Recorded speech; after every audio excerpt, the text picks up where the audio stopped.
Person. మీరు father అంటే బొమ్మరిల్లు ఫాదరా? లేదు అంటే పెదరాయుడుల ఫాదరా? మీ ఆ 2 అబ్బాయి సినిమాలు నేను గౌతమ్. చూడలేదు కాబట్టి ఫాదర్ ఏంటో అంటే నాకు తెలియదు. ప్రామిస్‌గా అంటే I'm not joking. I'm not regular cine goer brother.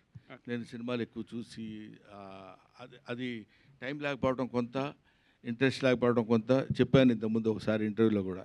మా ఫాదర్ సెకండ్ షోకి వెళ్ళి ఇస్తే కొట్టేవాడు. ఎవడెళ్ళమన్నాడు సినిమాకని. ఆ భయం ఇప్పటి వరకు ఉండిపోయి సినిమాలు ఎక్కువ చూడండి కాబట్టి let me accept my ignorance about the films. So Gautam స్క్రిప్ట్‌లన్నీ మీరే చదివి ఫైనలైజ్ చేస్తుంటారా? లేకపోతే గౌతమ్ ఫ్రీ హ్యాండ్ అసలు స్క్రిప్టే ఇవ్వలేదంటారా? చదవను నేను. ఫస్ట్ ఆయనకి ఇంకా పాయింట్. ఫ్రీ హ్యాండ్ ఇస్తూ లేదు. ఆయన ఎక్కువ సినిమాలు చేయిస్తూ లేదు. మీ అండర్‌లో పెట్టుకుంటున్నారు. అది వెరీ గుడ్. కానీ నాకు చాలా ఆనందకరమైన విషయం ఏంటంటే ఇప్పటికైనా నా హ్యాండ్లో వాళ్ళు ఉన్నారని మీరు యాక్సెప్ట్ చేయిస్తున్నారు నా చేత.